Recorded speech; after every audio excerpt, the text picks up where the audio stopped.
Sir வணக்கம் sir. Sir உங்கள்கிட்ட ஒரு கேள்வி கேட்கலாமா சார்? சார் உங்களுக்கு கடவுள் நம்பிக்கை உண்டா சார்? ஏன் கேட்குறேன்னா, உங்களுடைய கடவுள் நம்பிக்கை வந்து உங்களுக்கு இருக்கு, சரியா? அதே மாதிரி சபாநாயகருக்கு இருக்கிற கடவுள் நம்பிக்கை வந்து அவருக்கு இருக்கு.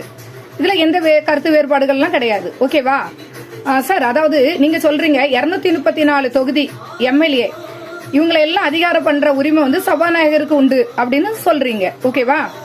அதே மாதிரி சிஎம்ஏ அதிகாரம் பண்ற உரிமையும் கேள்வி கேட்கிற உரிமையும் சபாநாயகருக்கு உண்டு அப்படின்னு சொல்ல வர்றீங்க, அப்படித்தானே சார்? ஆனா அது சட்டசபையில மட்டும் தானே சார் செல்லுபடி ஆகும், இல்ல சட்டசபையை விட்டு வெளியே கூட செல்லுபடி ஆகுமா?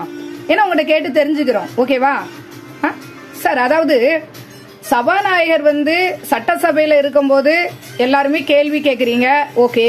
உங்களுடைய கருத்துக்களை வந்து வெளிப்படுத்துறீங்க, ஓகே. சட்டசபைக்கு வெளியுமா? இப்படி சட்டசபைக்கு வெளியே வந்து சபாநாயகர் வந்து ஒரு தனிப்பட்ட நபர், அவருக்குன்னு சில விருப்பங்கள் கருத்து வேறுபாடுகள்லாம் உண்டு, அப்படித்தானே? அது அவர் எங்கனாலும் பேசலாம் சார். அதாவது எப்படின்னா, நீங்க தான் சொல்றீங்க, அதாவது அரசு சாரா நிகழ்ச்சி அதுல கலந்து கொண்டாரு அப்படின்னு சொல்றீங்க. அரசு நிகழ்ச்சியில கலந்து கொள்ளல, அப்புறம் அவர் என்ன பேசினா உங்களுக்கு என்ன சார்? அதுல வந்து எனக்கும் என்ன பிரச்சனை சொல்லுங்க? அவர் என்னன்னாலும் பேசிக்கலாமே. இப்போ உங்களுக்கு சமூக வலைதளத்துல பேசுறதுக்கு ஃபுல் சுதந்திரம் கொடுக்கப்பட்டிருக்கு, அப்படிதானே? அதே மாதிரி எனக்கும் கொடுக்கப்பட்டிருக்கு, அதனாலதான் நான் உங்ககிட்ட பேசிட்டு இருக்கேன். அப்படி இருக்கும்போது அவருக்கும் உரிமைகள் உண்டு இல்ல சார்?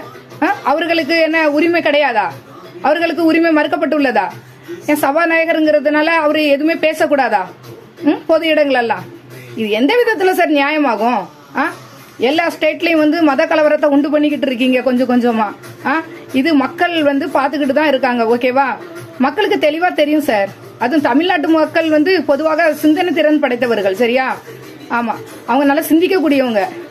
அவங்கள வந்து எளிதா யாருமே ஏமாற்ற முடியாது, ஓகேவா? ஆமா, அவங்க நீங்க என்ன சொல்ல வரீங்க, நான் என்ன சொல்ல வரேன், எல்லாமே அவருக்கும் மக்கள் எல்லாருக்குமே தெரியும், ஓகேவா சார்?